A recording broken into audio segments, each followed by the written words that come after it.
하나님의 은혜를 감사드리면서 오늘 특별히 예수님께서 하신 말씀 중 난핵 구절에 해당되는 나더러 주여 주여 하는 자마다 천국에 들어갈 것이 아니고 하늘에 계신 아버지의 뜻대로 행하는 자라야 들어가리라고 하신 말씀을 생각하면서 은혜 받고자 합니다.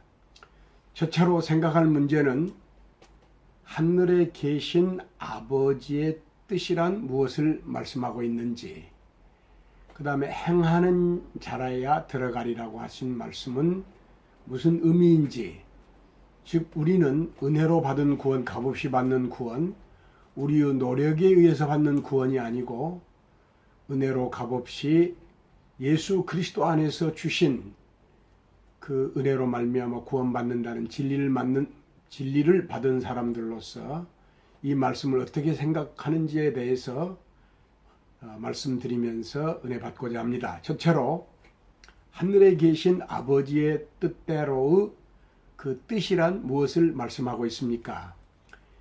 이 말씀은 산상보훈, 즉 마태복음 5장, 6장, 7장 이 석장을 가리켜서 산상보훈이라고 하는데, 이 산상보훈의 결론에 해당된 부분입니다.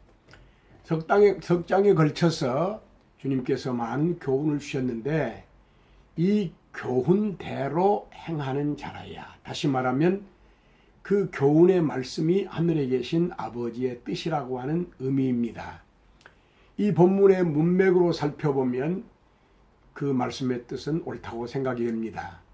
나가서 좀 더 넓은 의미에서 생각해 보면 하나님께서 사람에게 주신 그 의로우신 요구, 즉 하나님의 의로운 요구이신 그 율법이 곧 하늘에 계신 아버지 하나님의 뜻이라고 생각할 수 있으며, 오늘 성경 공부 가운데 어떤 회원이 말한 대로 하나님을 사랑하고 이웃을 내 몸처럼 사랑하는 것이 하늘에 계신 아버지의 뜻이라고 말할 수가 있습니다.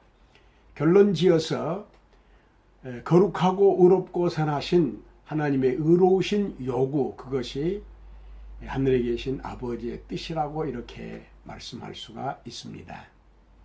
그러면 두 번째로 행하는 자라야 들어가리라. 그런데 누가 행할 수가 있습니까? 하나님의 율법을 행하는 사람은, 율법을 행함으로 말미암아 하나님 앞에서 의롭다함을 받을 사람은 아무도 없다고 이야기했습니다. 심지어 로마서 11장 32절에 보면 모든 사람을 죄 가운데 가두어 두심은, 다시 말하면 주의 말씀을 순종할 수 없다라고 하는 사실을 알게 하신 것은 율법으로 말미암아 우리 자신이 죄인이라는 사실을 깨닫게 하기 위한 것입니다.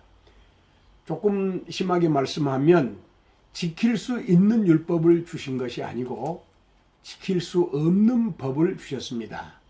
그러면 언제까지 지킬 수 없습니까?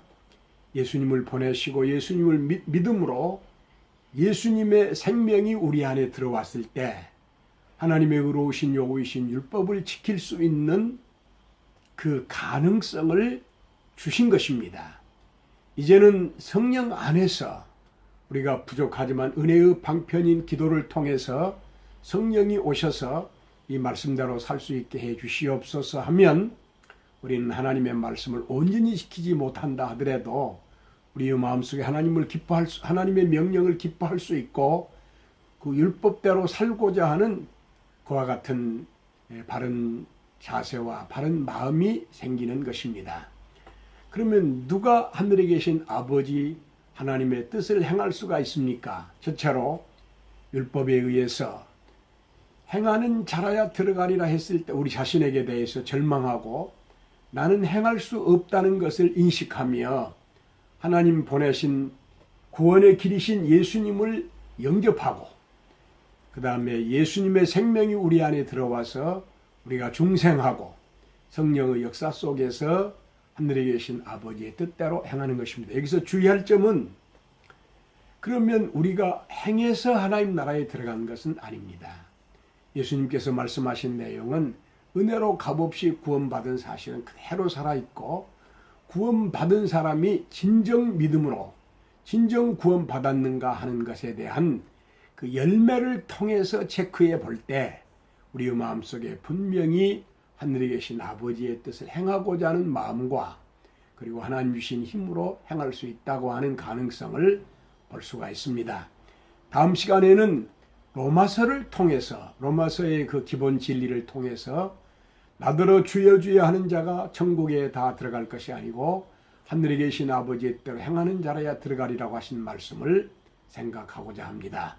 대단히 감사합니다.